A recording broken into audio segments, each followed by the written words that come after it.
The Republic. Persons of the dialogue. Socrates, who is the narrator. Glaucon. Edemantus. Polemarchus. Cephalus. Thrasymachus. Cleitophon. And others who are mute auditors. The scene is laid in the house of Cephalus at the Piraeus, and the whole dialogue is narrated by Socrates the day after it actually took place to Timaeus, Hermocrates, Critias, and a nameless person, who are introduced in the Timaeus. Book 1. I went down yesterday to the Piraeus with Glaucon the son of Ariston, that I might offer up my prayers to the goddess, Bendes, the Thracian Artemis. And also because I wanted to see in what manner they would celebrate the festival, which was a new thing. I was delighted with the procession of the inhabitants, but that of the Thracians was equally, if not more, beautiful. When we had finished our prayers and viewed the spectacle, we turned in the direction of the city, and at that instant Polemarchus the son of Cephalus chanced to catch sight of us from a distance as we were starting on our way home, and told his servant to run and bid us wait for him. The servant took hold of me by the cloak behind, and said, "Polemarchus desires you to wait." I turned round, and asked him where his master was. "There he is," said the youth, "coming after you, if you will only wait." "Certainly we will," said Glaucon, and in a few minutes Polemarchus appeared, and with him Edemantus, Glaucon's brother, Niceratus the son of Nicias, and several others who had been at the procession. Polemarchus said to me, "I perceive, Socrates, that you and your companion are already on your way to the city." "You are not far wrong," I said. "But do you see," he rejoined, "how many we are?" "Of course. And are you stronger than all these? For if not, you will have to remain where you are." "May there not be the alternative," I said, "that we may persuade you to let us go?" "But can you persuade us, if we refuse to listen to you?" He said. "Certainly not," replied Glaucon. "Then we are not going to listen, of that you may be assured." Edemantus added, "Has no one told you of the torch race on horseback in honor of the goddess which will take place in the evening?" "With horses," I replied, "that is a novelty. Will horsemen carry torches and pass them one to another during the race?" "Yes," said Polemarchus, "and not only so, but a festival will be celebrated at night, which you certainly ought to see. Let us rise soon after supper and see this festival. There will be a gathering of young men, and we will have a good talk. Stay then, and do not be perverse." Glaucon said, "I suppose, since you insist, that we must." "Very good," I replied. Accordingly we went with Polemarchus to his house, and there we found his brothers Lysias and Euthydemus, and with them Thrasymachus the Chalcedonian, Charmantides the Paeonian, and Cleitophon the son of Aristonymus. There too was Cephalus the father of Polemarchus, whom I had not seen for a long time, and I thought him very much aged. He was seated on a cushioned chair, and had a garland on his head, for he had been sacrificing in the court, and there were some other chairs in the room arranged in a semicircle, upon which we sat down by him. He saluted me eagerly, and then he said, "You don't come to see me, Socrates, as often as you ought. If I were still able to go and see you, I would not ask you to come to me. But at my age I can hardly get to the city, and therefore you should come oftener to the Piraeus. For let me tell you, that the more the pleasures of the body fade away, the greater to me is the pleasure and charm of conversation. Do not then deny my request, but make our house your resort and keep company with these young men. We are old friends, and you will be quite at home with us." I replied, "There is nothing which for my part one like better, Cephalus, than conversing with aged men, for I regard them as travelers who have gone a journey which I too may have to go, and of whom I ought to inquire, whether the way is smooth and easy, or rugged and difficult. And this is a question which I should like to ask of you who have arrived at that time which the poets call the threshold of old age. Is life harder towards the end, or what report do you give of it?" "I will tell you, Socrates," he said, "what my own feeling is. Men of my age flock together. We are birds of a feather, as the old proverb says, and at our meetings the tale of my acquaintance commonly is, I cannot eat, I cannot drink. The pleasures of youth and love are fled away. There was a good time once, but now that is gone, and life is no longer life. Some complain of the slights which are put upon them by relations, and they will tell you sadly of how many evils their old age is the cause. But to me, Socrates, these complainers seem to blame that which is not really in fault. For if old age were the cause, I too being old, and every other old man, would have felt as they do. But this is not my own experience, nor that of others whom I have known. How well I remember the aged poet Sophocles, when in answer to the question, "How does love suit with age, Sophocles, are you still the man you were?" "Peace," he replied. "Most gladly have I escaped the thing of which you speak. I feel as if I had escaped from a mad and furious master." His words have often occurred to my mind since, and they seem as good to me now as at the time when he uttered them. For certainly old age has a great sense of calm and freedom. When the passions relax their hold, then, as Sophocles says, we are freed from the grasp not of one mad master only, but of many. The truth is, Socrates, that these regrets, and also the complaints about relations, are to be attributed to the same cause, which is not old age, but men's characters and tempers. For he who is of a calm and happy nature will hardly feel the pressure of age, but to him who is of an opposite disposition youth and age are equally a burden. I listened in admiration, and wanting to draw him out, that he might go on. "Yes, Cephalus," I said, "but I rather suspect that people in general are not convinced by you when you speak thus. They think that old age sits lightly upon you, not because of your happy disposition, but because you are rich, and wealth is well known to be a great comforter." "You are right," he replied. "They are not convinced. And there is something in what they say, not, however, so much as they imagine." I might answer them as Themistocles answered the Seriphian who was abusing him and saying that he was famous, not for his own merits but because he was an Athenian. "If you had been a native of my country or I of yours, neither of us would have been famous." And to those who are not rich and are impatient of old age, the same reply may be made. For to the good poor man old age cannot be a light burden, nor can a bad rich man ever have peace with himself. May I ask, Cephalus, whether your fortune was for the most part inherited or acquired by you? Acquired. Socrates, do you want to know how much I acquired? In the art of making money I have been midway between my father and grandfather. For my grandfather, whose name I bear, doubled and trebled the value of his patrimony, that which he inherited being much what I possess now. But my father Lysanias reduced the property below what it is at present, and I shall be satisfied if I leave to these my sons not less but a little more than I received. That was why I asked you the question, I replied, because I see that you are indifferent about money, which is a characteristic rather of those who have inherited their fortunes than of those who have acquired them. The makers of fortunes have a second love of money as a creation of their own, resembling the affection of authors for their own poems, or of parents for their children, besides that natural love of it for the sake of use and profit which is common to them and all men. And hence they are very bad company, for they can talk about nothing but the praises of wealth. That is true, he said. Yes, that is very true, but may I ask another question? What do you consider to be the greatest blessing which you have reaped from your wealth? One, he said, of which I could not expect easily to convince others. For let me tell you, Socrates, that when a man thinks himself to be near death, fears and cares enter into his mind which he never had before. The tales of a world below and the punishment which is exacted there of deeds done here were once a laughing matter to him. But now he is tormented with the thought that they may be true. Either from the weakness of age, or because he is now drawing nearer to that other place, he has a clearer view of these things. Suspicions and alarms crowd thickly upon him, and he begins to reflect and consider what wrongs he has done to others. And when he finds that the sum of his transgressions is great, he will many a time like a child start up in his sleep for fear, and he is filled with dark forebodings. But to him who is conscious of no sin, sweet hope, as Pindar charmingly says, is the kind nurse of his age. Hope, he says, cherishes the soul of him who lives in justice and holiness, and is the nurse of his age and the companion of his journey. Hope which is mightiest to sway the restless soul of man. How admirable are his words!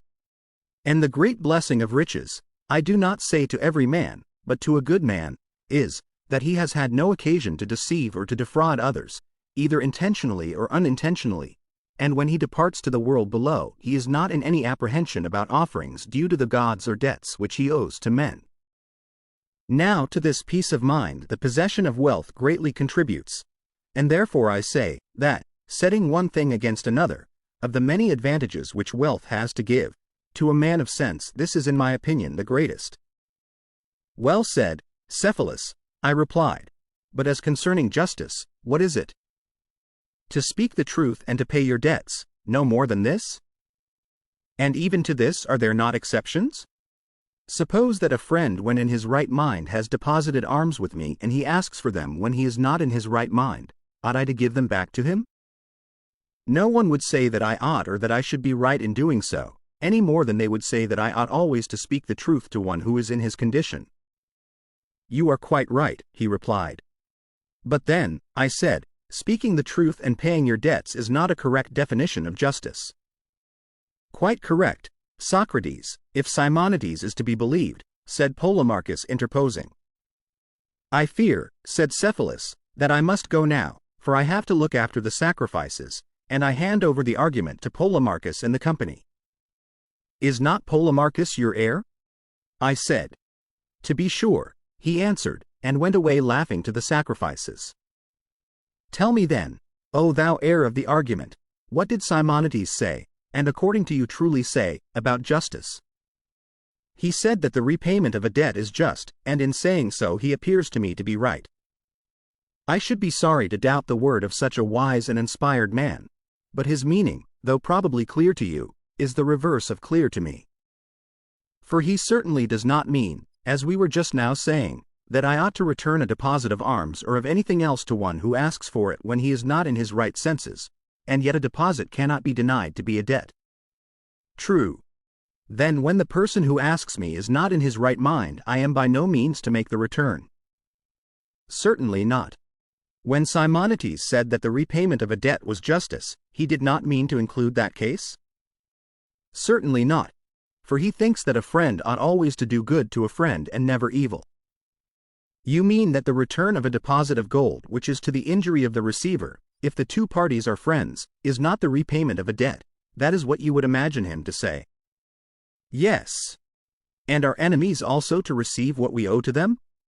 To be sure, he said, they are to receive what we owe them, and an enemy, as I take it, owes to an enemy that which is due or proper to him, that is to say, evil.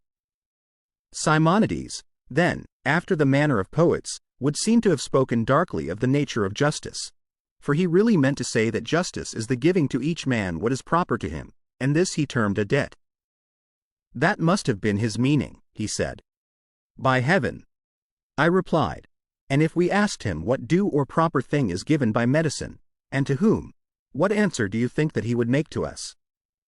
He would surely reply that medicine gives drugs and meat and drink to human bodies. And what due or proper thing is given by cookery, and to what? Seasoning to food. And what is that which justice gives, and to whom? If, Socrates, we are to be guided at all by the analogy of the preceding instances, then justice is the art which gives good to friends and evil to enemies. That is his meaning then? I think so. And who is best able to do good to his friends and evil to his enemies in time of sickness? The physician. Or when they are on a voyage, amid the perils of the sea. The pilot. And in what sort of actions or with a view to what result is the just man most able to do harm to his enemy and good to his friend? In going to war against the one and in making alliances with the other. But when a man is well, my dear Polemarchus, there is no need of a physician? No. And he who is not on a voyage has no need of a pilot? No. Then in time of peace justice will be of no use? I am very far from thinking so. You think that justice may be of use in peace as well as in war? Yes. Like husbandry for the acquisition of corn? Yes. Or like shoemaking for the acquisition of shoes, that is what you mean? Yes. And what similar use or power of acquisition has justice in time of peace? In contracts, Socrates, justice is of use. And by contracts you mean partnerships? Exactly. But is the just man or the skillful player a more useful and better partner at a game of drafts? The skillful player. And in the laying of bricks and stones, is the just man a more useful or better partner than the builder? Quite the reverse. Then in what sort of partnership is the just man a better partner than the harp player? As in playing the harp player is certainly a better partner than the just man. In a money partnership. Yes, Polemarchus, but surely not in the use of money. For you do not want a just man to be your counselor in the purchase or sale of a horse. A man who is knowing about horses would be better for that, would he not? Certainly. And when you want to buy a ship, the shipwright or the pilot would be better. True. Then what is that joint use of silver or gold in which the just man is to be preferred? When you want a deposit to be kept safely. You mean when money is not wanted, but allowed to lie? Precisely. That is to say, justice is useful when money is useless? That is the inference. And when you want to keep a pruning hook safe, then justice is useful to the individual and to the state. But when you want to use it, then the art of the vine dresser. Clearly. And when you want to keep a shield or a lyre, and not to use them, you would say that justice is useful. But when you want to use them, then the art of the soldier or of the musician. Certainly. And so of all other things. Justice is useful when they are useless, and useless when they are useful? That is the inference. Then justice is not good for much. But let us consider this further point. Is not he who can best strike a blow in a boxing match or in any kind of fighting best able to ward off a blow? Certainly.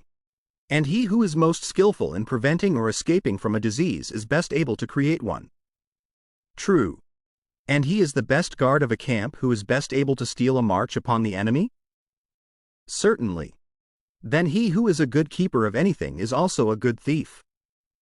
That, I suppose, is to be inferred. Then if the just man is good at keeping money, he is good at stealing it.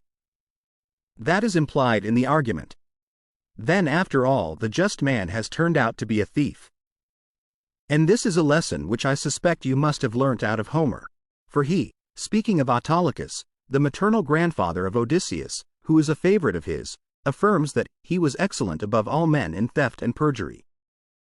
And so, you and Homer and Simonides are agreed that justice is an art of theft. To be practiced, however, for the good of friends and for the harm of enemies. That was what you were saying. No, certainly not that, though I do not now know what I did say, but I still stand by the latter words. Well, there is another question. By friends and enemies do we mean those who are so really, or only in seeming? Surely, he said, a man may be expected to love those whom he thinks good, and to hate those whom he thinks evil. Yes, but do not persons often err about good and evil? Many who are not good seem to be so, and conversely? That is true. Then to them the good will be enemies and the evil will be their friends? True. And in that case they will be right in doing good to the evil and evil to the good? Clearly. But the good are just and would not do an injustice? True. Then according to your argument it is just to injure those who do no wrong? Nay, Socrates, the doctrine is immoral. Then I suppose that we ought to do good to the just and harm to the unjust? I like that better. But see the consequence. Many a man who is ignorant of human nature has friends who are bad friends, and in that case he ought to do harm to them, and he has good enemies whom he ought to benefit. But, if so, we shall be saying the very opposite of that which we affirm to be the meaning of Simonides. Very true, he said, and I think that we had better correct an error into which we seem to have fallen in the use of the words, friend, and enemy. What was the error, Polemarchus? I asked. We assumed that he is a friend who seems to be or who is thought good. And how is the error to be corrected? We should rather say that he is a friend who is, as well as seems, good, and that he who seems only, and is not good, only seems to be and is not a friend, and of an enemy the same may be said. You would argue that the good are our friends and the bad our enemies? Yes. And instead of saying simply as we did at first, that it is just to do good to our friends and harm to our enemies, we should further say, it is just to do good to our friends when they are good and harm to our enemies when they are evil? Yes, that appears to me to be the truth. But ought the just to injure anyone at all? Undoubtedly he ought to injure those who are both wicked and his enemies. When horses are injured, are they improved or deteriorated? The latter. Deteriorated. That is to say, in the good qualities of horses, not of dogs? Yes, of horses. And dogs are deteriorated in the good qualities of dogs, and not of horses? Of course. And will not men who are injured be deteriorated in that which is the proper virtue of man? Certainly. And that human virtue is justice? To be sure. Then men who are injured are of necessity made unjust? That is the result. But can the musician by his art make men unmusical? Certainly not. Or the horseman by his art make them bad horsemen? Impossible. And can the just by justice make men unjust, or speaking generally, can the good by virtue make them bad? Assuredly not. Any more than heat can produce cold? It cannot. Or drought moisture? Clearly not. Nor can the good harm anyone? Impossible. And the just is the good? Certainly. Then to injure a friend or anyone else is not the act of a just man, but of the opposite, who is the unjust. I think that what you say is quite true, Socrates. Then if a man says that justice consists in the repayment of debts, and that good is the debt which a just man owes to his friends, and evil the debt which he owes to his enemies, to say this is not wise, for it is not true, if, as has been clearly shown, the injuring of another can be in no case just. I agree with you, said Polemarchus. Then you and I are prepared to take up arms against anyone who attributes such a saying to Simonides or Bias or Pittacus, or any other wise man or seer. I am quite ready to do battle at your side, he said. Shall I tell you whose I believe the saying to be? Whose? I believe that Periander or Perdiccas or Xerxes or Ismenias the Theban, or some other rich and mighty man, who had a great opinion of his own power, was the first to say that justice is doing good to your friends and harm to your enemies. Most true, he said. Yes, I said. But if this definition of justice also breaks down, what other can be offered? Several times in the course of the discussion Thrasymachus had made an attempt to get the argument into his own hands, and had been put down by the rest of the company, who wanted to hear the end. But when Polemarchus and I had done speaking and there was a pause, he could no longer hold his peace, and, gathering himself up, he came at us like a wild beast, seeking to devour us. We were quite panic-stricken at the sight of him. He roared out to the whole company, "What folly, Socrates, has taken possession of you all? And why, silly billies, do you knock under to one another? I say that if you want really to know what justice is, you should not only ask but answer, and you should not seek honor to yourself from the refutation of an opponent, but have your own answer, for there is many a one who can ask and cannot answer. And now I will not have you say that justice is duty or advantage or profit or gain or interest, for this sort of nonsense will not do for me. I must have clearness and accuracy." I was panic-stricken at his words, and could not look at him without trembling. Indeed, I believe that if I had not fixed my eye upon him, I should have been struck dumb, but when I saw his fury rising, I looked at him first, and was therefore able to reply to him. "Thrasymachus," I said, with a quiver, "don't be hard upon us. Polemarchus and I may have been guilty of a little mistake in the argument, but I can assure you that the error was not intentional. If we were seeking for a piece of gold, you would not imagine that we were knocking under to one another, and so losing our chance of finding it. And why, when we are seeking for justice, a thing more precious than many pieces of gold, do you say that we are weakly yielding to one another and not doing our utmost to get at the truth? Nay, my good friend, we are most willing and anxious to do so, but the fact is that we cannot. And if so, you people who know all things should pity us and not be angry with us." How characteristic of Socrates! He replied, with a bitter laugh, "That's your ironical style. Did I not foresee, have I not already told you, that whatever he was asked he would refuse to answer, and try irony or any other shuffle, in order that he might avoid answering? You are a philosopher, Thrasymachus, I replied, and well know that if you ask a person what numbers make up 12, taking care to prohibit him whom you ask from answering twice 6, or 3 times 4, or 6 times 2, or 4 times 3, for this sort of nonsense will not do for me, then obviously, if that is your way of putting the question, no one can answer you. But suppose that he were to retort, Thrasymachus, what do you mean? If one of these numbers which you interdict be the true answer to the question, am I falsely to say some other number which is not the right one? Is that your meaning? How would you answer him? Just as if the two cases were at all alike. He said, why should they not be? I replied, and even if they are not, but only appear to be so to the person who is asked, ought he not to say what he thinks, whether you and I forbid him or not? I presume then that you are going to make one of the interdicted answers? I dare say that I may, notwithstanding the danger, if upon reflection I approve of any of them. But what if I give you an answer about justice other and better, he said, than any of these? What do you deserve to have done to you? Done to me. As becomes the ignorant, I must learn from the wise. That is what I deserve to have done to me. What, and no payment? A pleasant notion. I will pay when I have the money, I replied. But you have, Socrates, said Glaucon, and you, Thrasymachus, need be under no anxiety about money, for we will all make a contribution for Socrates. Yes, he replied, and then Socrates will do as he always does, refuse to answer himself, but take and pull to pieces the answer of someone else. Why, my good friend, I said, how can anyone answer who knows, and says that he knows, just nothing, and who, even if he has some faint notions of his own, is told by a man of authority not to utter them?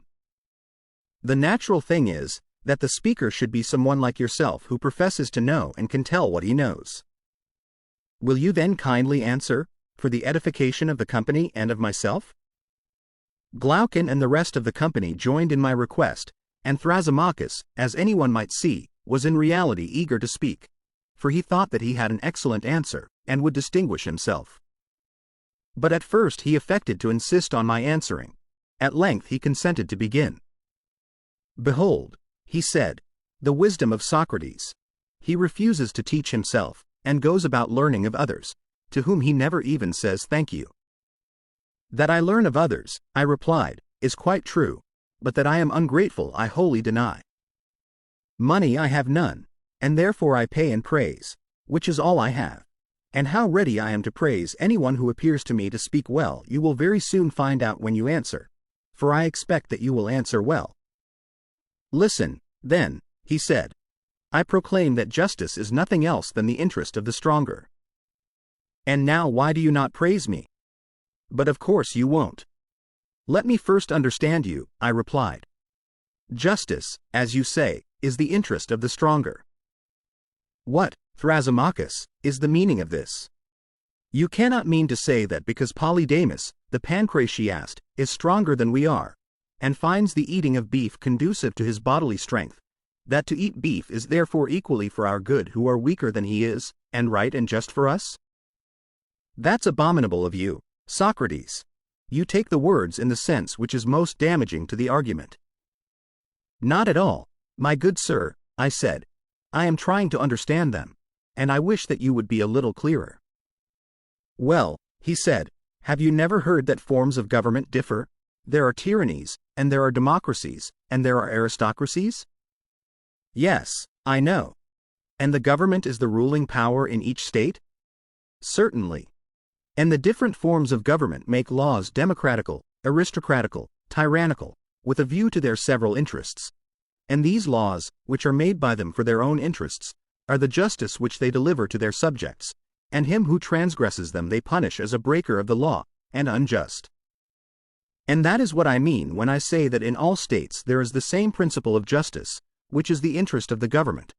And as the government must be supposed to have power, the only reasonable conclusion is that everywhere there is one principle of justice, which is the interest of the stronger.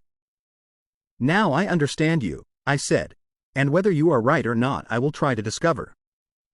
But let me remark, that in defining justice you have yourself used the word interest, which you forbade me to use. It is true, however, that in your definition the words of the stronger are added. A small addition, you must allow, he said. Great or small, never mind about that. We must first inquire whether what you are saying is the truth. Now we are both agreed that justice is interest of some sort, but you go on to say, of the stronger. About this addition I am not so sure, and must therefore consider further. Proceed. I will, and first tell me, do you admit that it is just for subjects to obey their rulers? I do. But are the rulers of states absolutely infallible, or are they sometimes liable to err? To be sure, he replied, they are liable to err. Then in making their laws they may sometimes make them rightly, and sometimes not. True. When they make them rightly, they make them agreeably to their interest. When they are mistaken, contrary to their interest. You admit that? Yes. And the laws which they make must be obeyed by their subjects, and that is what you call justice? Doubtless. Then justice, according to your argument, is not only obedience to the interest of the stronger but the reverse? What is that you are saying? He asked. I am only repeating what you are saying, I believe. But let us consider, have we not admitted that the rulers may be mistaken about their own interest in what they command, and also that to obey them is justice? Has not that been admitted? Yes. Then you must also have acknowledged justice not to be for the interest of the stronger, when the rulers unintentionally command things to be done which are to their own injury. For if, as you say, justice is the obedience which the subject renders to their commands, in that case, O wisest of men, is there any escape from the conclusion that the weaker are commanded to do, not what is for the interest, but what is for the injury of the stronger? Nothing can be clearer, Socrates, said Polemarchus. Yes, said Cleitophon, interposing, if you are allowed to be his witness.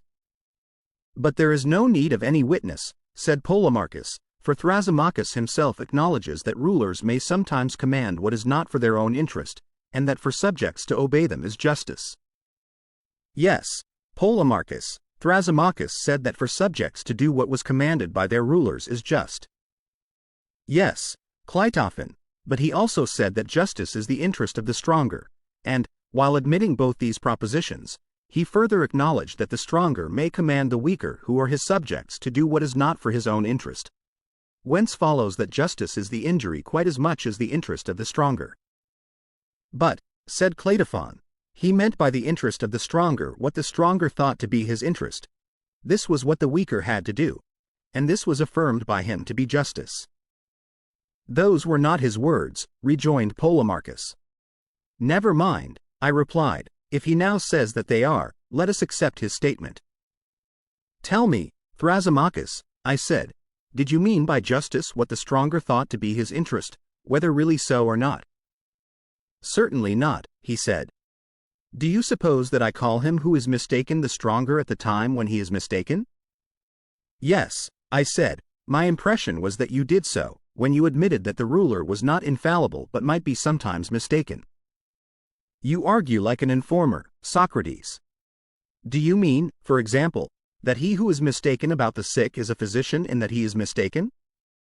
Or that he who errs in arithmetic or grammar is an arithmetician or grammarian at the time when he is making the mistake, in respect of the mistake? True, we say that the physician or arithmetician or grammarian has made a mistake, but this is only a way of speaking, for the fact is that neither the grammarian nor any other person of skill ever makes a mistake in so far as he is what his name implies. They none of them err unless their skill fails them, and then they cease to be skilled artists. No artist or sage or ruler errs at the time when he is what his name implies, though he is commonly said to err, and I adopted the common mode of speaking. But to be perfectly accurate, since you are such a lover of accuracy, we should say that the ruler, in so far as he is a ruler, is unerring, and, being unerring, always commands that which is for his own interest, and the subject is required to execute his commands. And therefore, as I said at first and now repeat, justice is the interest of the stronger. Indeed, Thrasymachus, and do I really appear to you to argue like an informer? Certainly, he replied. And do you suppose that I ask these questions with any design of injuring you in the argument? Nay, he replied, suppose is not the word. I know it. but you will be found out, and by sheer force of argument you will never prevail. I shall not make the attempt, my dear man. But to avoid any misunderstanding occurring between us in future, let me ask, in what sense do you speak of a ruler or stronger whose interest, as you were saying, he being the superior, it is just that the inferior should execute? Is he a ruler in the popular or in the strict sense of the term? In the strictest of all senses, he said. And now cheat and play the informer if you can. I ask no quarter at your hands. But you never will be able, never. And do you imagine, I said, that I am such a madman as to try and cheat, Thrasymachus? I might as well shave a lion. Why, he said, you made the attempt a minute ago, and you failed. Enough, I said, of these civilities. It will be better that I should ask you a question. Is the physician, taken in that strict sense of which you are speaking, a healer of the sick or a maker of money? And remember that I am now speaking of the true physician. A healer of the sick, he replied. And the pilot, that is to say, the true pilot, is he a captain of sailors or a mere sailor? A captain of sailors. The circumstance that he sails in the ship is not to be taken into account. Neither is he to be called a sailor. The name pilot by which he is distinguished has nothing to do with sailing, but is significant of his skill and of his authority over the sailors. Very true, he said. Now, I said, every art has an interest? Certainly. For which the art has to consider and provide.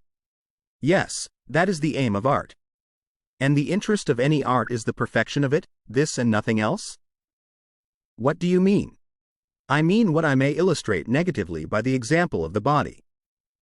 Suppose you were to ask me whether the body is self-sufficing or has wants. I should reply, certainly the body has wants. For the body may be ill and require to be cured, and has therefore interests to which the art of medicine ministers. And this is the origin and intention of medicine, as you will acknowledge. Am I not right? Quite right, he replied. But is the art of medicine or any other art faulty or deficient in any quality in the same way that the eye may be deficient in sight or the ear fail of hearing, and therefore requires another art to provide for the interests of seeing and hearing?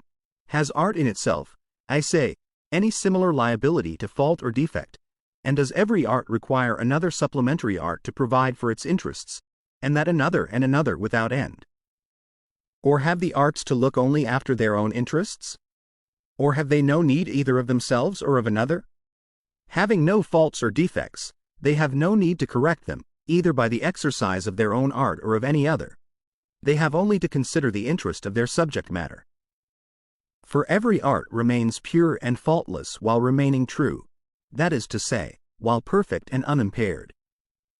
Take the words in your precise sense, and tell me whether I am not right. Yes, clearly. Then medicine does not consider the interest of medicine, but the interest of the body? True, he said.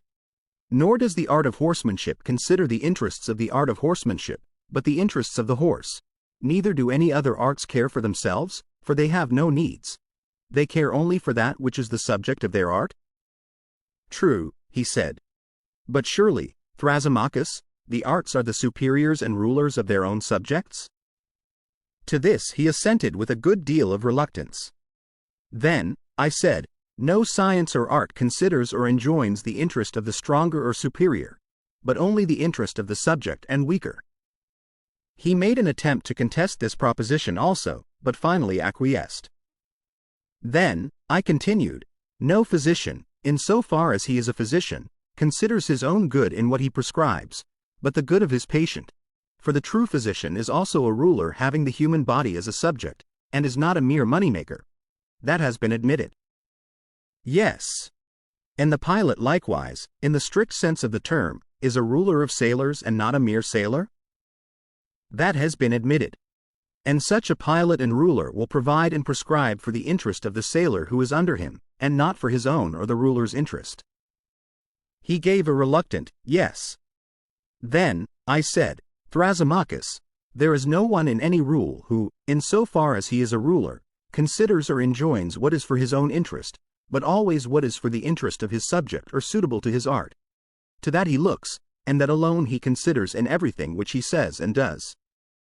When we had got to this point in the argument, and everyone saw that the definition of justice had been completely upset, Thrasymachus, instead of replying to me, said, "Tell me, Socrates, have you got a nurse?" "Why do you ask such a question," I said, "when you ought rather to be answering?" "Because she leaves you to snivel, and never wipes your nose. She has not even taught you to know the shepherd from the sheep." "What makes you say that?" I replied. "Because you fancy that the shepherd or neither fattens or tends the sheep or oxen with a view to their own good and not to the good of himself or his master. And you further imagine that the rulers of states, if they are true rulers, never think of their subjects as sheep, and that they are not studying their own advantage day and night. Oh, no. And so entirely astray are you in your ideas about the just and unjust as not even to know that justice and the just are in reality another's good. That is to say, the interest of the ruler and stronger, and the loss of the subject and servant, and injustice the opposite. For the unjust is lord over the truly simple and just. He is the stronger, and his subjects do what is for his interest, and minister to his happiness, which is very far from being their own. Consider further, most foolish Socrates, that the just is always a loser in comparison with the unjust. First of all, in private contracts, wherever the unjust is the partner of the just, you will find that, when the partnership is dissolved, the unjust man has always more and the just less. Secondly, in their dealings with the state, when there is an income tax, the just man will pay more and the unjust less on the same amount of income, and when there is anything to be received, the one gains nothing and the other much. Observe also what happens when they take an office. There is the just man neglecting his affairs and perhaps suffering other losses, and getting nothing out of the public, because he is just. Moreover, he is hated by his friends and acquaintance for refusing to serve them in unlawful ways. But all this is reversed in the case of the unjust man.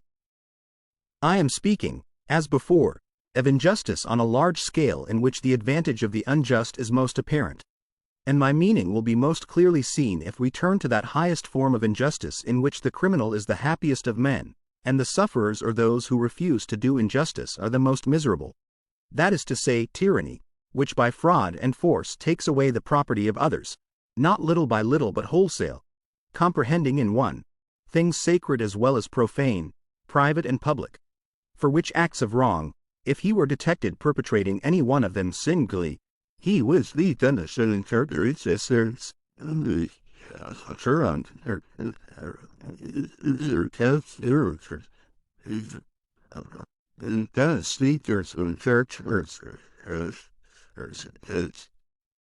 But when a man, besides taking away the money of the citizens, has made slaves of them, then, instead of these names of reproach, he is termed happy and blessed, not only by the citizens but by all who hear of his having achieved the consummation of injustice.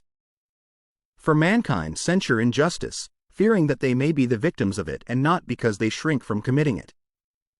And thus, as I have shown, Socrates, injustice, when on a sufficient scale, has more strength and freedom and mastery than justice.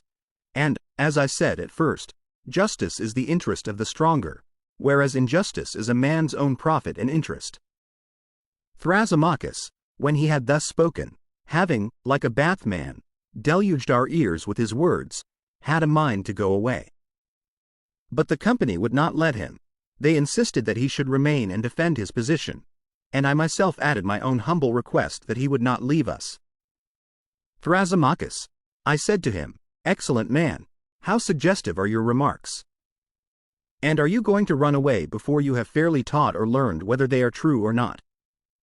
Is the attempt to determine the way of man's life so small a matter in your eyes, to determine how life may be passed by each one of us to the greatest advantage? And do I differ from you," he said, "as to the importance of the enquiry?" "You appear rather," I replied, "to have no care or thought about us, Thrasymachus. Whether we live better or worse from not knowing what you say you know, is to you a matter of indifference. Prithee, friend, do not keep your knowledge to yourself.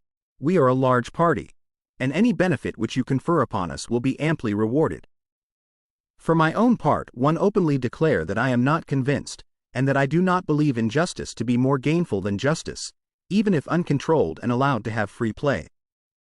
For, Granting that there may be an unjust man who is able to commit injustice either by fraud or force, still this does not convince me of the superior advantage of injustice, and there may be others who are in the same predicament with myself. Perhaps we may be wrong. If so, you in your wisdom should convince us that we are mistaken in preferring justice to injustice. And how am I to convince you, he said, if you are not already convinced by what I have just said? What more can I do for you? Would you have me put the proof bodily into your souls? Heaven forbid. I said, I would only ask you to be consistent, or, if you change, change openly and let there be no deception. For I must remark, Thrasymachus, if you will recall what was previously said, that although you began by defining the true physician in an exact sense, you did not observe a like exactness when speaking of the shepherd.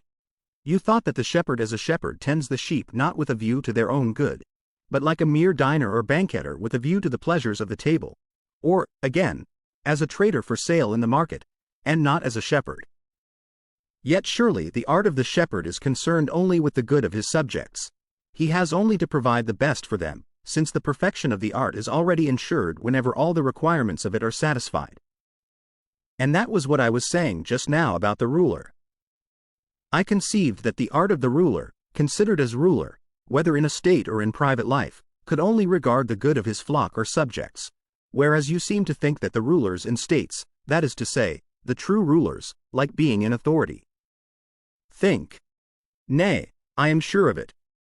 Then why in the case of lesser offices do men never take them willingly without payment, unless under the idea that they govern for the advantage not of themselves but of others? Let me ask you a question. Are not the several arts different, by reason of their each having a separate function? And, my dear illustrious friend, do say what you think, that we may make a little progress. Yes, that is the difference, he replied. And each art gives us a particular good and not merely a general one. Medicine, for example, gives us health, navigation, safety at sea, and so on. Yes, he said. And the art of payment has the special function of giving pay. But we do not confuse this with other arts, any more than the art of the pilot is to be confused with the art of medicine, because the health of the pilot may be improved by a sea voyage. You would not be inclined to say, would you, that navigation is the art of medicine, at least if we are to adopt your exact use of language? Certainly not. Or because a man is in good health when he receives pay, you would not say that the art of payment is medicine? I should not. Nor would you say that medicine is the art of receiving pay because a man takes fees when he is engaged in healing? Certainly not. And we have admitted, I said, that the good of each art is specially confined to the art? Yes. Then, if there be any good which all artists have in common, that is to be attributed to something of which they all have the common use. True, he replied. And when the artist is benefited by receiving pay, the advantage is gained by an additional use of the art of pay, which is not the art professed by him. He gave a reluctant assent to this. Then the pay is not derived by the several artists from their respective arts. But the truth is, that while the art of medicine gives health, and the art of the builder builds a house, another art attends them, which is the art of pay. The various arts may be doing their own business and benefiting that over which they preside, but would the artist receive any benefit from his art unless he were paid as well? I suppose not. But does he therefore confer no benefit when he works for nothing? Certainly, he confers a benefit. Then now, Thrasymachus, there is no longer any doubt that neither arts nor governments provide for their own interests. But, as we were before saying, they rule and provide for the interests of their subjects who are the weaker and not the stronger. To their good they attend and not to the good of the superior. And this is the reason, my dear Thrasymachus, why, as I was just now saying, no one is willing to govern. Because no one likes to take in hand the reformation of evils which are not his concern without remuneration. For, in the execution of his work, and in giving his orders to another, the true artist does not regard his own interest, but always that of his subjects, and therefore in order that rulers may be willing to rule, they must be paid in one of three modes of payment, money, or honor, or a penalty for refusing. What do you mean, Socrates? Said Glaucon. The first two modes of payment are intelligible enough, but what the penalty is I do not understand, or how a penalty can be a payment. You mean that you do not understand the nature of this payment, which to the best men is the great inducement to rule? Of course you know that ambition and avarice are held to be, as indeed they are, a disgrace? Very true. And for this reason, I said, money and honor have no attraction for them. Good men do not wish to be openly demanding payment for governing and so to get the name of hirelings, nor by secretly helping themselves out of the public revenues to get the name of thieves. And not being ambitious, they do not care about honor. Wherefore necessity must be laid upon them, and they must be induced to serve from the fear of punishment. And this, as I imagine, is the reason why the forwardness to take office, instead of waiting to be compelled, has been deemed dishonorable. Now the worst part of the punishment is that he who refuses to rule is liable to be ruled by one who is worse than himself.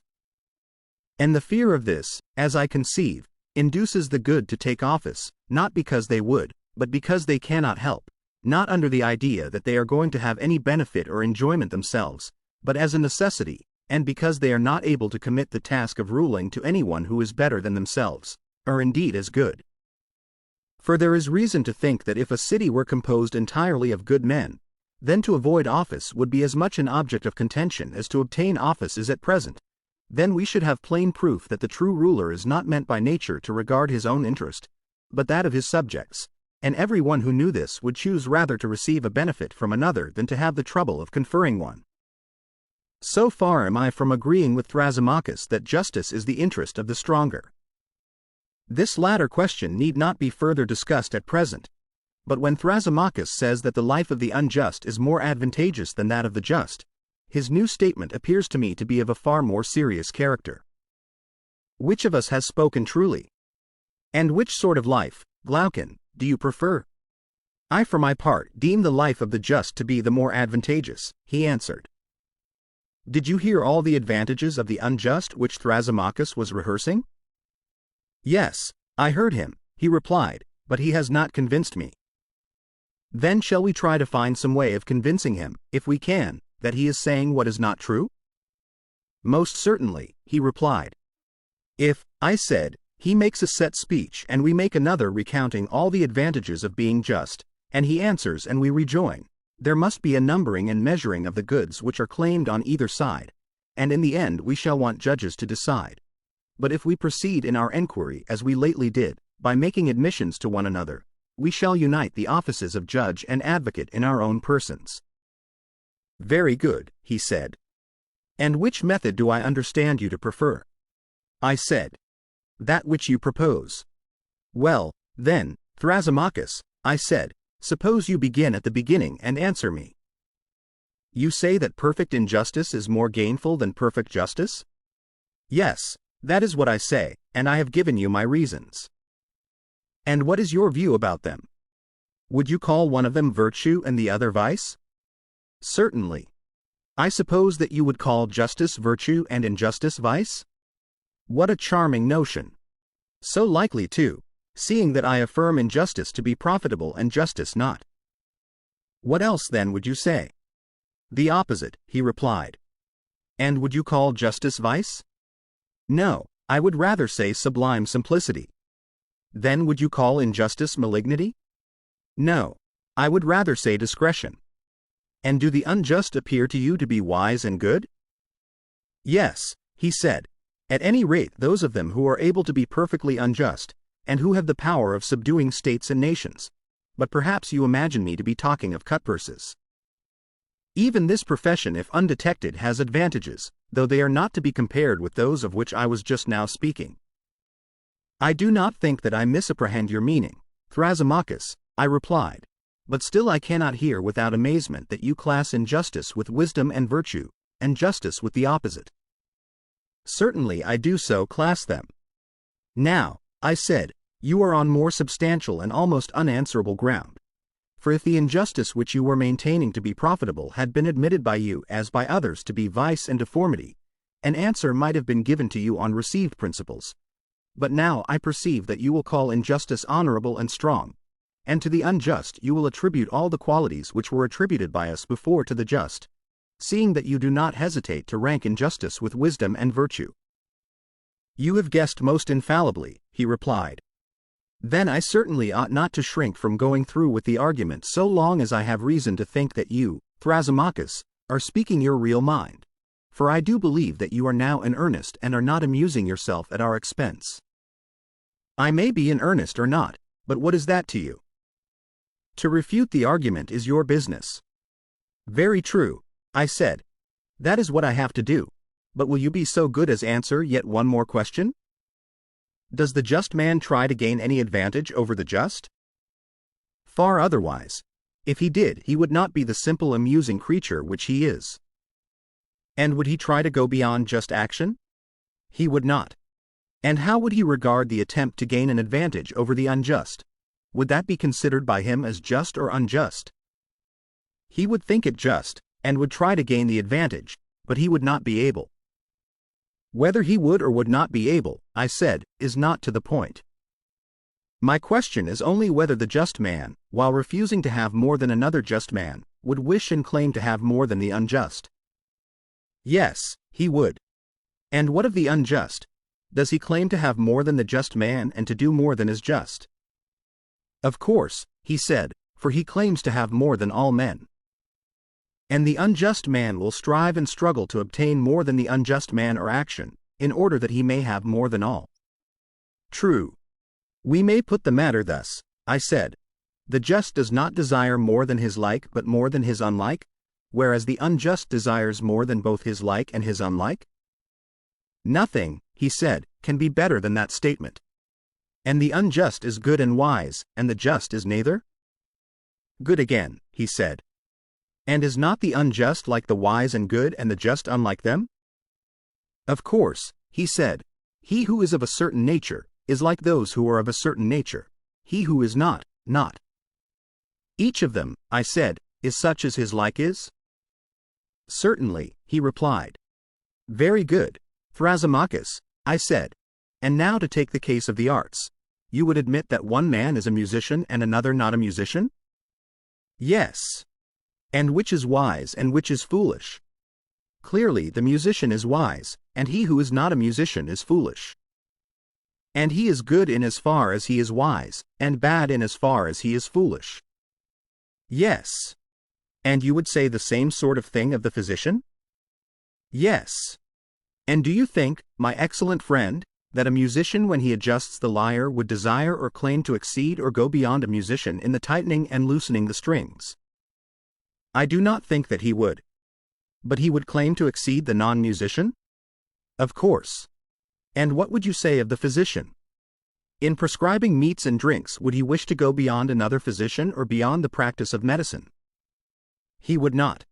But he would wish to go beyond the non-physician? Yes. And about knowledge and ignorance in general.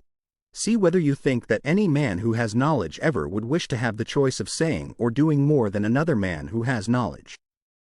Would he not rather say or do the same as his like in the same case? That, I suppose, can hardly be denied.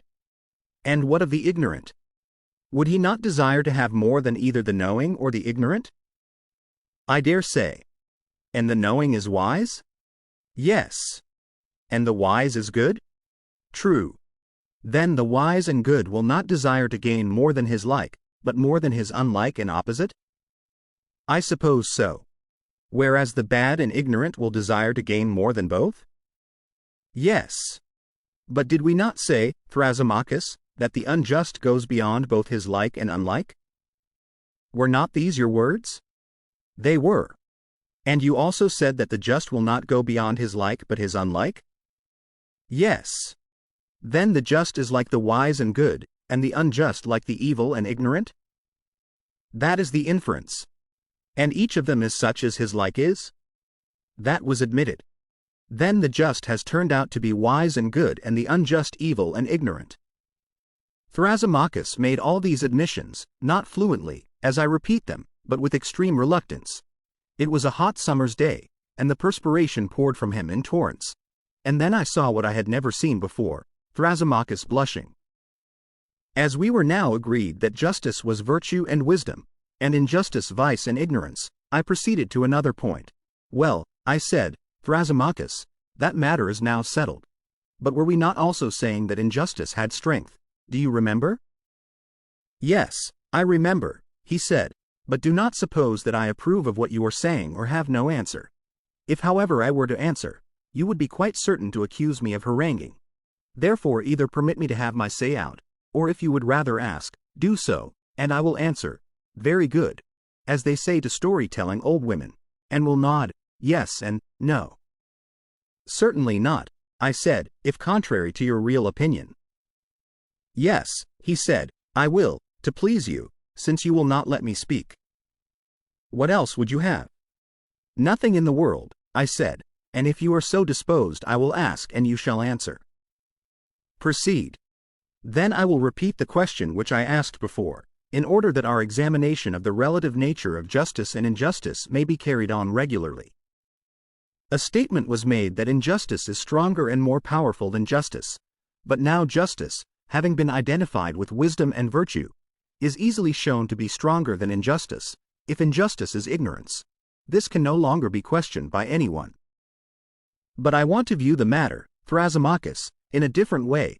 You would not deny that a state may be unjust and may be unjustly attempting to enslave other states, or may have already enslaved them, and may be holding many of them in subjection. True, he replied, and I will add that the best and most perfectly unjust state will be most likely to do so. I know, I said, that such was your position, but what I would further consider is, whether this power which is possessed by the superior state can exist or be exercised without justice or only with justice. If you are right in your view, and justice is wisdom, then only with justice, but if I am right, then without justice. I am delighted, Thrasymachus, to see you not only nodding assent and dissent, but making answers which are quite excellent. That is out of civility to you, he replied. You are very kind, I said. And would you have the goodness also to inform me, whether you think that a state, or an army, or a band of robbers and thieves, or any other gang of evildoers could act at all if they injured one another? No indeed, he said, they could not. But if they abstained from injuring one another, then they might act together better? Yes. And this is because injustice creates divisions and hatreds and fighting, and justice imparts harmony and friendship. Is not that true, Thrasymachus? I agree, he said, because I do not wish to quarrel with you. How good of you, I said. But I should like to know also whether injustice, having this tendency to arouse hatred, wherever existing, among slaves or among freemen, will not make them hate one another and set them at variance and render them incapable of common action. Certainly. And even if injustice be found in two only, will they not quarrel and fight, and become enemies to one another and to the just? They will. And suppose injustice abiding in a single person, would your wisdom say that she loses or that she retains her natural power? Let us assume that she retains her power. Yet is not the power which injustice exercises of such a nature that wherever she takes up her abode, whether in a city, in an army, in a family, or in any other body, that body is, to begin with, rendered incapable of united action by reason of sedition and distraction? And does it not become its own enemy and at variance with all that opposes it, and with the just? Is not this the case? Yes, certainly. And is not injustice equally fatal when existing in a single person? In the first place, rendering him incapable of action because he is not at unity with himself, and in the second place, making him an enemy to himself and the just. Is not that true, Thrasymachus? Yes. And oh, my friend, I said, surely the gods are just? Granted that they are. But if so, the unjust will be the enemy of the gods, and the just will be their friend. Feast away in triumph, and take your fill of the argument. I will not oppose you, lest I should displease the company. Well then, proceed with your answers, and let me have the remainder of my repast. For we have already shown that the just are clearly wiser and better and abler than the unjust, and that the unjust are incapable of common action. Nay more, that to speak as we did of men who are evil acting at any time vigorously together, is not strictly true, for if they had been perfectly evil, they would have laid hands upon one another. But it is evident that there must have been some remnant of justice in them, which enabled them to combine. If there had not been, they would have injured one another as well as their victims. they were but half villains in their enterprises, for had they been whole villains, and utterly unjust, they would have never that, as I believe, is the truth of the matter, and not what you said at first. But whether the just have a better and happier life than the unjust is a further question which we also propose to consider. I think that they have, and for the reasons which I have given, but still I should like to examine further, for no light matter is at stake, nothing less than the rule of human life. Proceed. I will proceed by asking a question. Would you not say that a horse has some end? I should. And the end or use of a horse or of anything would be that which could not be accomplished, or not so well accomplished, by any other thing. I do not understand, he said. Let me explain. Can you see, except with the eye? Certainly not. Or hear, except with the ear? No. These then may be truly said to be the ends of these organs? They may. But you can cut off a vine branch with a dagger or with a chisel, and in many other ways. Of course. And yet not so well as with a pruning hook made for the purpose? True. May we not say that this is the end of a pruning hook? We may. Then now I think you will have no difficulty in understanding my meaning when I ask the question whether the end of anything would be that which could not be accomplished, or not so well accomplished, by any other thing. I understand your meaning, he said, and assent. And that to which an end is appointed has also an excellence? Need I ask again whether the eye has an end? It has. And has not the eye an excellence? Yes. And the ear has an end and an excellence also? True. And the same is true of all other things. They have each of them an end and a special excellence? That is so. Well, and can the eyes fulfill their end if they are wanting in their own proper excellence and have a defect instead? How can they, he said, if they are blind and cannot see? You mean to say, if they have lost their proper excellence, which is sight, but I have not arrived at that point yet. I would rather ask the question more generally, and only inquire whether the things which fulfill their ends fulfill them by their own proper excellence, and fail of fulfilling them by their own defect. Certainly, he replied. I might say the same of the ears. When deprived of their own proper excellence, they cannot fulfill their end? True. And the same observation will apply to all other things? I agree. Well, and has not the soul an end which nothing else can fulfill? For example, to superintend and command and deliberate and the like. Are not these functions proper to the soul, and can they rightly be assigned to any other? To no other. And is not life to be reckoned among the ends of the soul? Assuredly, he said. And has not the soul an excellence also? Yes. And can she or can she not fulfill her own ends when deprived of that excellence? She cannot. Then an evil soul must necessarily be an evil ruler and superintendent, and the good soul a good ruler? Yes, necessarily. And we have admitted that justice is the excellence of the soul, and injustice the defect of the soul. That has been admitted. Then the just soul and the just man will live well, and the unjust man will live ill? That is what your argument proves. And he who lives well is blessed and happy, and he who lives ill the reverse of happy. Certainly.